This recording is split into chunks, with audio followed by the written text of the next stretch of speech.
Agora são 10 horas e 30 minutos, pontualmente 10 horas e 30 minutos. Eu recebo aqui nos estúdios da Jovem Pan News Amélia Fernandes, ela que é ex-presidente da Central Única dos Trabalhadores, a CUT, atualmente dirigente dos sindicatos humanitários, que também chegou a presidir aqui dentro da nossa programação. Ela está aqui nos estúdios ao lado da Vilna Damasceno, que é coordenadora do Comitê de Mulheres em Defesa da Democracia. Todas acompanhando as últimas 20 horas, exatamente essa votação no Senado envolvendo a admissibilidade do processo de impeachment contra a presidente Dilma Rousseff. Amélia, a gente já conversou em outras oportunidades e agora em off também, tentando ver a conjuntura a partir de agora com o eventual governo Temer, que é um governo provisório, mas obviamente as mesmas forças que trabalharam pela queda ou pelo afastamento de Dilma trabalharão agora para que ele permaneça aí nesse complemento do mandato da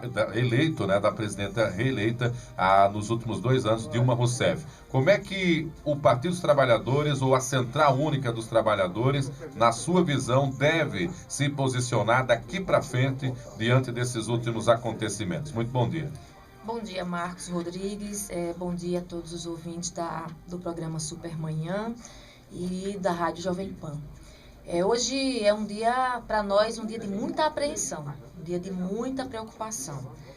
Nós estamos aqui hoje, eu e Vilna, representando também um comitê, que é o Comitê de Mulheres em Defesa da Democracia e contra o Golpe. É um comitê que vem debatendo e fazendo várias reflexões sobre as consequências do golpe para a classe trabalhadora, sobretudo para a vida das mulheres. E nós que atuamos no movimento sindical e no movimento de mulheres temos esse eixo, esse recorte de entender que nesses últimos 12 anos nós mulheres tivemos conquistas importantes através de políticas públicas a partir do governo Lula que infelizmente estão sendo ameaçados. Mas, Marcos, a conjuntura atual ela nos traz uma preocupação porque, na verdade, esse golpe, sabemos que é um golpe, ele não é contra o impeachment e o golpe não é contra a presidenta Dilma, é contra o povo brasileiro, sobretudo as pessoas mais carentes, a classe trabalhadora. O que nós estamos vivendo hoje é um atentado à dignidade da mulher, a primeira presidenta mulher desse país, é um atentado à importância, um ataque à importância das mulheres, nesses espaços, nos espaços políticos, e estamos vivendo hoje uma luta de classe. Então, na nossa visão, o que está acontecendo hoje é a luta da classe dominante, da elite desse país, do capitalismo, contra a classe trabalhadora. E o que está sendo apontado aí? Você já colocou aí no ar também algumas informações sobre o programa do governo Temer. O que está sendo apontado pelo governo Temer? Privatizações, vão querer mexer na CLT, lógico que vai ter resistência, porque a classe trabalhadora vai reagir, mexer nos direitos da classe trabalhadora, e por trás de todo esse golpe que está em curso, eu digo que está em curso porque nós ainda temos muito a lutar, e existem os interesses do capital, existe o interesse pelo pré-sal, existe o interesse pelo patrimônio do nosso país que vai ser vendido, que querem vender. Então, assim, estão rasgando a Constituição brasileira para chegar a um objetivo político atendendo aos interesses do capital. E a nossa preocupação é que a democracia está sendo ameaçada, está sendo fragilizada quando as instituições elas são mais fortes que a lei, que a legislação brasileira. Então, isso mostra que a nossa democracia, a nossa jovem democracia está sendo ameaçada, está sendo atacada, e é por isso que nós estamos lutando, resistindo, organizando as mulheres, organizando a classe trabalhadora para reagir.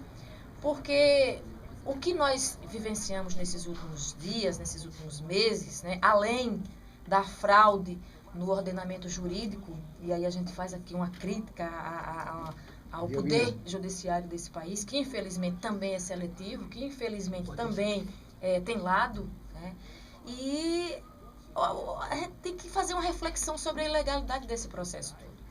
E nós vamos reagir, inclusive na justiça. Nós temos ainda aí uma chance, né? Nós temos ainda aí uma alternativa e nós estamos acreditando no Supremo Tribunal Federal. Como diz o Marco Aurélio de Mello, o Supremo Tribunal Federal deve ser a última trincheira da democracia. Então, nós estamos apostando nessa última trincheira da democracia, que é o Supremo Tribunal Federal. Bom, tá então a primeira participação da Amélia. Daqui a pouco você volta, Amélia, com outros detalhes, aí a sua opinião sobre essa situação. Vamos ouvir também agora a Vilna Damasceno, que é coordenadora aí do Comitê de Mulheres em Defesa da Democracia. Vilna, você tem informação como assistente social, trabalha aí na saúde e também tem formação em direito. Você falou que não exerce, mas tem essa formação também. E, obviamente, é uma mulher que teve acesso à informação, boa informação, tem informação acima de tudo. Como é que você está vendo também esse momento em que a presidente Dilma pode aí não voltar mais a exercer o cargo de presidente, já que nos próximos 180 dias,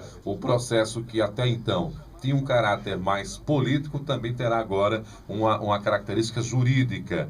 Há alguns que estão avaliando, a Amélia deu essa pista aqui também, que é a possibilidade da presidente tentar apresentar mais provas por meio da sua defesa de que não teria cometido crime de responsabilidade ou até mesmo a questão das pedaladas fiscais. Como é que você está vendo esse cenário? Bom dia.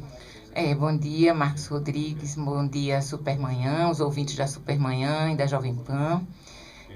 Enfim, né, eu acho que a gente tem uma preocupação muito grande diante desse cenário, como diz a Amélia, porque o que está aqui posto é um ataque à democracia, né? É um golpe contra a democracia, contra os direitos sociais, contra os direitos trabalhistas, enfim, contra a população menos favorecida, mais vulnerável, digamos assim. A gente tem aí um número de programas que beneficiaram as pessoas, como o Bolsa Família, o Pronatec, Ciência Sem Fronteira, Minha Casa Minha Vida. Então, foram programas que, de alguma forma, inseriram as pessoas que durante tanto tempo ficaram à margem de um processo de cidadania, né? de uma inserção mesmo. Então, mas é compreensível quando a gente vê historicamente o país, né, o país que foi o último país do mundo a abolir a escravidão, e não fez isso porque quis fazê-lo. Ele fez como resposta aos interesses econômicos da Inglaterra. Então, como é que esse país iria aceitar, né, facilmente um cidadão nordestino, né, analfabeto, e vamos aspiar o analfabeto como presidente da República, e muito menos uma mulher? Isso aí é próprio da nossa colonização, da nossa formação, né? Nós fomos usurpados a vida inteira. Apenas em 13 anos, só são 13 anos de gestão de uma gestão do Partido dos Trabalhadores, que veio e mostrou para que veio. Então, na verdade, voltar-se para as classes mais oprimidas, para as classes menos favorecidas, não poderia ser aceito pelo grande capital, né? A vitória do grande capital, né, associada à grande mídia e ao Poder Judiciário, na verdade. Porque isso é golpe, não tem crime. A presidenta da República não tem crime, está provado. Haja vista, nós tivemos a fala do nosso respeitável doutor Lavenere, né, o nosso Cardoso, né, que fez uma defesa brilhante. Então, não é de se esperar, né? A elite desse país, ela não estava conformada em não continuar ganhando, galopando nos lucros, né? Incorporando tantos lucros. Eu fiz uma avaliação, viu, né, em algumas oportunidades, até porque o processo de leitura vai fazendo com que a gente vá aprimorando, né, a nossa visão. E ao custo desse processo, eu tive a oportunidade de refazer, completar e ampliar a minha visão em relação ao cenário que contribuiu para o afastamento da presidente, e eu divido isso com vocês agora também, você, Amélia. Se a Dilma permanecesse ainda num cenário econômico favorável àquele que levou Lula, né, e que Lula alcançou quando chegou à presidência da República, cenário econômico internacional, inclusive, e se nesse contexto o próprio processo de apoio, tanto na Câmara quanto no Senado, se mantivesse com a mesma força, a pedalada fiscal, que é atribuída, né, como sendo o argumento técnico para o afastamento, não avançaria, porque, obviamente, a popularidade do governo também se manteria em alta. Só que teve 2 episódios nessa história toda que acabaram ampliando essa visão de que algo estava estranho e precisava, pelo menos para uma parte grande da classe média, ser modificado, que foi a descoberta de vários esquemas de corrupção dentro da Petrobras. Você falou há pouco a preocupação com o pré-sal, e a própria presidente, no seu discurso de posse, falou do combate à corrupção, mas ao passo em que a Operação Lava Jato ia avançando, foi se descobrindo um esquema de repasse de dinheiro a partir da corrupção envolvendo a empresa. E eu descobri também, ao longo desse processo, que o senador Delcídio do Amaral, que era tucano, sempre foi, e migrou para o PT durante esse processo, ele teve a ficha de filiação dele rejeitada pelo PT do Mato Grosso do Sul. E em São Paulo, quem abonou a filiação de Delcídio do Amaral foi o hoje preso, José Disseu, condenado e preso José Disseu. E a relação do Delcídio do Amaral com a Petrobras nunca foi de defesa do petróleo. Sempre foi de defesa do esquema que favorecia ao PSDB, que nunca foi descoberto, ou se foi, não foi investigado, mas que ganhou visibilidade no governo do Partido dos Trabalhadores, porque o próprio PT fortaleceu os mecanismos de investigação. Então, quer dizer, como é que vocês avaliam isso, sobre esse aspecto? Porque isso também foi muito martelado e tem sido muito abordado na imprensa. Eu não vou aqui falar de alguns excessos ou não do juiz Moro, mas vou falar da importância da operação. Algum esquema foi descoberto e alguma coisa de podre estava acontecendo. Como é que vocês reagem a essas informações? Marcos, olha, a abordagem principal para justificar o processo de impeachment da presidenta Dilma tem sido a questão da corrupção, que você trouxe para nós esse debate importante. E aí é importante deixar claro aqui que todos nós somos contra a corrupção. A corrupção, ela não começou agora, de 12 anos para cá, é um mal social que vem ao longo dos últimos 500 anos. A corrupção é praxe. Infelizmente, existem pessoas e pessoas. Existem pessoas boas nos partidos políticos, no PT. Não vou aqui dizer que todas as pessoas que são petistas, que estão no PT, merecem confiança, não. Tem pessoas, como você bem colocou, que vêm para o partido, mas com outro tipo de ideologia, com outro tipo de interesse. Agora, é claro que, a partir do governo Lula, é que a corrupção está sendo combatida. Nunca se combateu tanto a corrupção nesse país como nos últimos 12 anos. Antes a corrupção era escondida, era debaixo do tapete, ninguém sabia o que acontecia. E isso está incomodando. Então, a atitude do governo Lula, que deu continuidade ao governo Dilma, de combater a corrupção no nosso país, foi uma atitude que está ameaçando algumas figuras da elite, algumas figuras de outros partidos também, algumas figuras que se dizem são moralistas, são falsos moralistas. E por que essa pressa toda, por que essa campanha toda pelo impeachment para tirar o governo do PT do poder? Por quê? Porque o PT está combatendo a corrupção e cortando na própria carne, independente de quem for podre, que se quebre, seja quem for, tendo provas. Foi provado que houve corrupção, então tem que ser punido, sim, independente de partido político, independente de qualquer situação. Então, essa é a questão da corrupção. E com relação à Petrobras, nós sabemos que, infelizmente, a mídia tem lado, ela é seletiva, mas só foi divulgado para a população os fatos negativos que diziam respeito ao Partido dos Trabalhadores e aos partidos de esquerda. Porque a intenção é acabar com a esquerda no nosso país. A esquerda que defende distribuição de renda, a esquerda que defende valorização dos menos favorecidos, que defende ascensão social, que defende igualdade de oportunidades, que defende igualdade de direitos. Então está ameaçando outros interesses do capital. E a corrupção realmente, nós tivemos assim um alento, porque nós esperamos, inclusive, que a Operação Lava Jato ela tenha continuidade. Nós esperamos que, a partir do impeachment da presidenta Dilma, não se feche as portas para o combate, para a investigação com relação à corrupção no nosso país, mas com atitudes e com a prática coerente, com a prática justa de provas, de quem quer que seja, independente de partido político. Vilna, você que está acompanhando também esse debate, para você que ligou o rádio agora, essa é a Jovem Pan News, Maceió, esse é o programa Supermanhã, ao meu lado, Amélia Fernandes, ex-presidente da Central Única dos Trabalhadores, atualmente dirigente dos sindicatos urbanitários, o qual ela também já presidiu, está ao lado aqui da Vilna Damasceno, que é coordenadora do Comitê de Mulheres em Defesa da Democracia. Nessa mesma linha de raciocínio, qual a sua opinião, Vilna? Histórica, a corrupção é algo histórico, né? Colonização já veio, toda a nossa colonização, ela advém de um processo de exploração, né? De usurpação. Já visto as capitanias hereditárias, que como é que se ganha terra, né? Eu não posso dar aquilo que não é meu. Então, as pessoas que ganharam aí a terra, os grandes, hoje os grandes latifundiários, que se a gente puxar a linha, não se trabalhou, não se conquistou, se ganhou de presente de Portugal, enfim.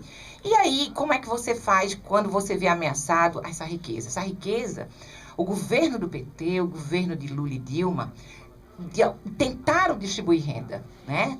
Tentaram e conseguiram distribuir renda.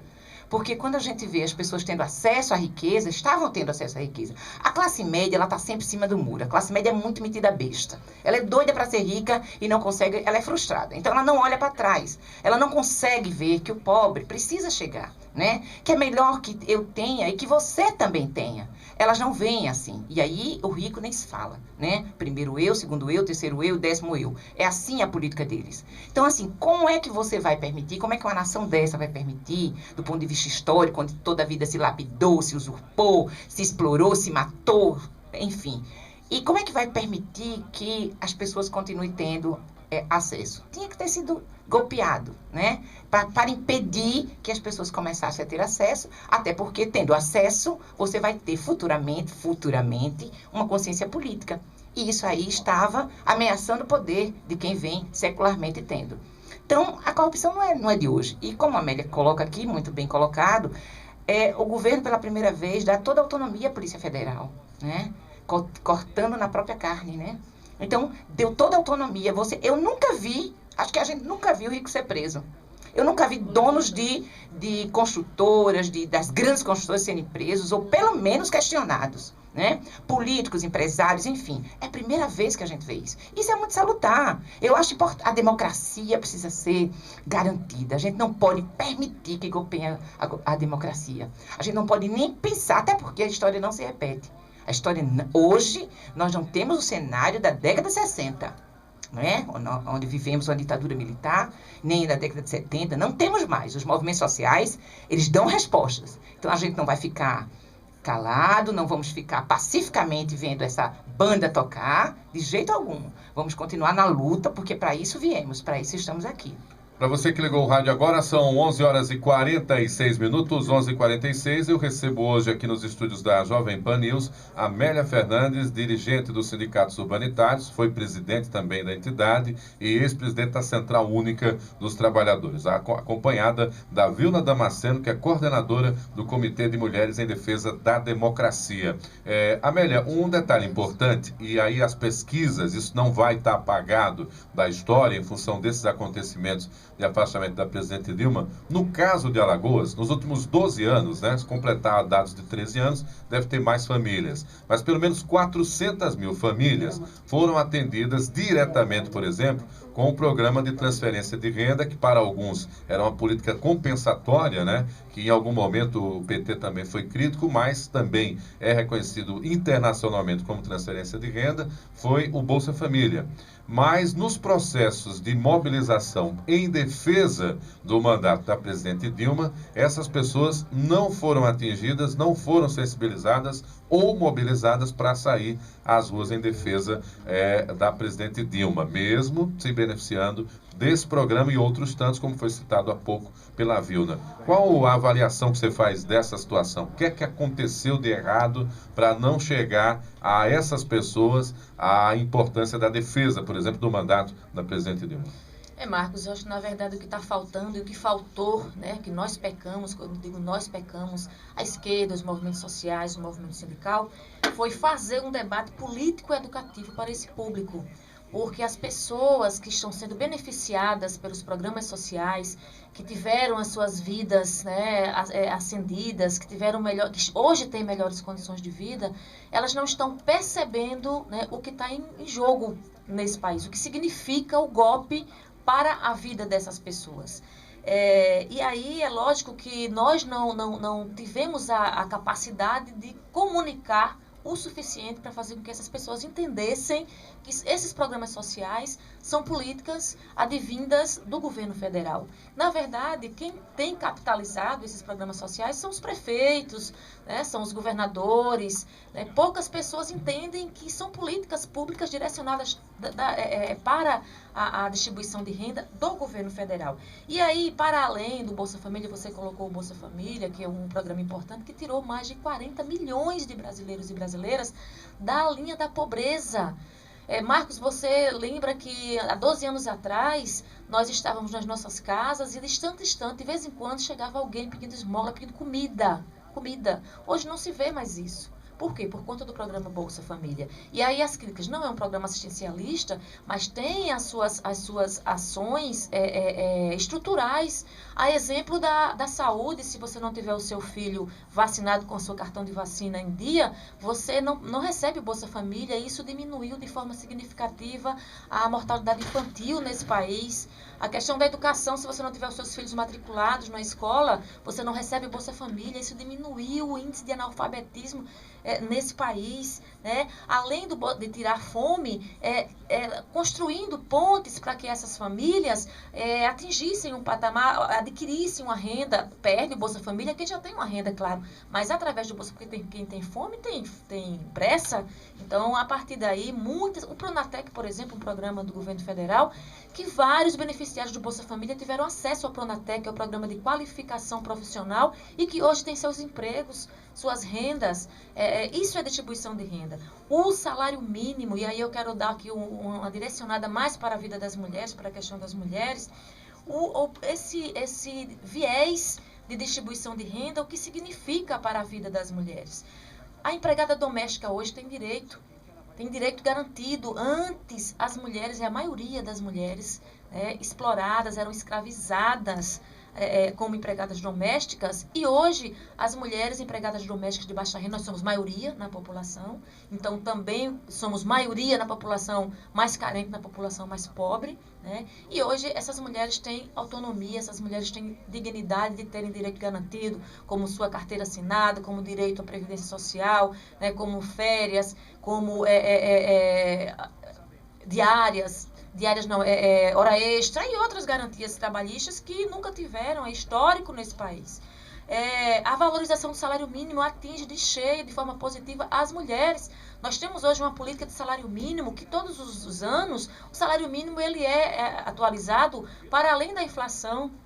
Isso é uma política de distribuição de renda importante, né? A Lei Maria da Penha, que é uma lei direcionada também para a vida das mulheres, que combate a violência contra a mulher, que a gente sabe a cultura de violência, por conta de uma cultura patriarcal, machista que nós temos no nosso país, no mundo inteiro, e hoje as mulheres têm uma proteção jurídica, que é a Lei Maria da Penha, que tem diminuído o índice de violência de uma forma, porque de outra forma tem aumentado, estatisticamente tem aumentado. Mas por quê? Porque as mulheres estão procurando mais essas instituições para denunciarem, que antes eram caladas, apanhavam, morriam, né, sofriam violência e não tinham nenhuma assistência, um alento para que fosse combatido. A questão da titularidade hoje, o programa de regularização fundiária, as mulheres elas são titulares, elas estão obtendo as suas autonomias, as trabalhadoras rurais estão tendo autonomia. O programa Minha Casa Minha Vida, a prioridade da titularidade é para as mulheres. Isso traz uma condição de vida melhor para as mulheres, uma autonomia para as mulheres, e outros programas sociais que têm valorizado a vida das mulheres. Então eu quero trazer esse recorte aqui do que significa o retrocesso para a vida das mulheres. E qual é a nossa preocupação, Marcos Rodrigues, daqui para frente, né? Com o governo Temer, dentro desses 180 dias, porque nós vamos voltar, nós vamos reverter essa situação e a presidenta Dilma vai voltar. Não é possível que as instituições jurídicas desse país se deixem desmoralizar.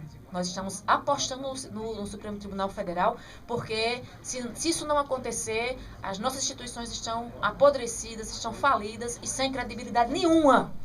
Nenhuma, porque se acaba com a credibilidade dessas instituições, para onde é que nós vamos? Então, nós entendemos que nós vamos reverter esse quadro. Mas o que é que está se apontando com o governo Temer? Primeiro, diminuição de ministérios. E aí, qual é o discurso da direita? Não, diminuir ministério que é para diminuir o custo. Não é verdade, é para diminuir direitos.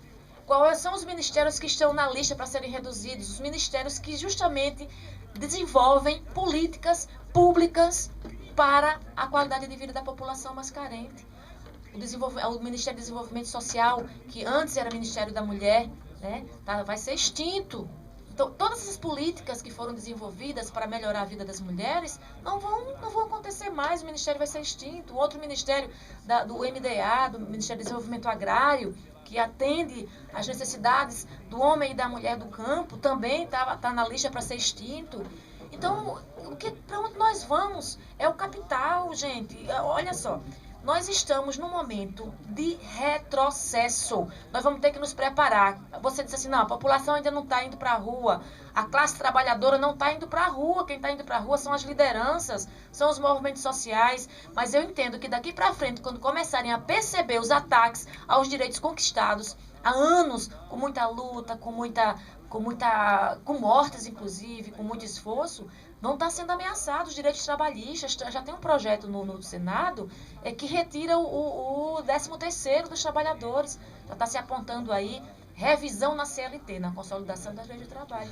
Revisão na CLT é redução de direitos para a classe trabalhadora. É, corte de direitos conquistados, né? Com certeza. São 10 horas e 57 minutos, 10h57. Eu estou caminhando para o final da entrevista, porque daqui a pouco a presidente Dilma deve fazer o seu pronunciamento à nação e eu não quero perder exatamente esse capítulo importante. Nesse momento, pouco mais de 6.000 pessoas se aglomeram à porta do Palácio da Alvorada, ligadas aos movimentos sociais e, obviamente, estão ali em apoio à presidente. Eu vou dar a palavra exatamente à Vilna Damasceno, ela que representa o Comitê de Mulheres em Defesa da Democracia. Que capítulos se seguem a partir de agora, Vilna? O que é que será mobilizado ou articulado daqui para frente diante disso que vocês consideram um golpe, que foi exatamente mais esse capítulo aí envolvendo o impeachment, a admissibilidade por 55 votos a 22 no Senado do processo de impeachment contra Dilma? Bom, como a Amélia disse, nós não vamos dar trégua, né? Nós acreditamos, temos confiança de que a nossa presidenta volta, né? E para isso a gente tem que voltar às bases. Temos que conversar com a população, com as pessoas que estão sendo beneficiadas pelos programas, sim. Porque talvez esse pecado nós temos que carregar, como a Amélia já se colocou aqui, a gente tem que voltar sim, porque as pessoas têm que compreender o que significa um Bolsa Família, o que significa uma Casa Minha Vida. A gente hoje tem um trânsito caótico, porque as pessoas têm acesso a comprar um carro que não tinha, motos, casas, enfim. A primeira vez que o Brasil sai do mapa da fome foi neste governo, né? Para as pessoas pode não ser nada. Eu, às vezes, vejo gente comentar, essa miséria de Bolsa Família, ou então dizer que a pessoa, a beneficiária do programa é preguiçosa nada. Porque a avó dela, a mãe dela, que trabalhou 30 anos na casa do doutor juiz, doutora médica, hoje tem que esperar pela LOAS, pela Lei Orgânica de Assistência, para ter direito ao salário mínimo, porque eles sequer assinavam a carteira, né? Então, essa daí que hoje recebe o seu Bolsa Família não vai trabalhar para a casa de ninguém, na casa de ninguém, que pagava 1/4 do salário, porque era assim que a gente tinha o conceito de emprego doméstico. Então a gente vai continuar lutando pela democracia, vamos continuar aqui lutando contra esse golpe, né? Enfim, é isso que nós vamos ficar vigilantes e atentos. Muito obrigado, Vilna, pela sua participação. A Amélia tem uma última participação. Daqui a pouco a presidente Dilma já chegando ao Salão Nobre do Palácio da Alvorada. Com você, Amélia. Ok, vamos priorizar aqui a presidenta Dilma. Eu queria só encerrar, Marcos, alertando a população sobre os eixos do golpe, o que é que está em curso. Agora é o impeachment. Mas o que é que estão planejando? Depois do impeachment da presidenta Dilma, o que querem é a prisão do ex-presidente Lula, porque sabem que o presidente Lula poderá, né, vencer as eleições de 2018, voltar para o governo de 2018. Então eles querem prender, se não conseguirem prender, porque a popularidade dele é grande, nós vamos para a rua para defendê-lo, eles estão querendo torná-lo inelegível para não concorrer às eleições de 2018. Eles estão querendo também a cassação da legenda do Partido dos Trabalhadores, querem acabar com o PT, porque o PT é uma ameaça para os interesses da elite, para os interesses do capital. E a criminalização dos movimentos sociais, que já está acontecendo. E aí eu quero aqui, mais uma vez, lembrar o que aconteceu ontem. As mulheres que estão participando da Conferência das Mulheres em Brasília, que foram dar apoio à presidenta Dilma, saíram encaminhadas, foram apedrejadas, foram atacadas pela polícia militar, né? Então foram agredidas por estar simplesmente num ato pacífico defendendo a democracia.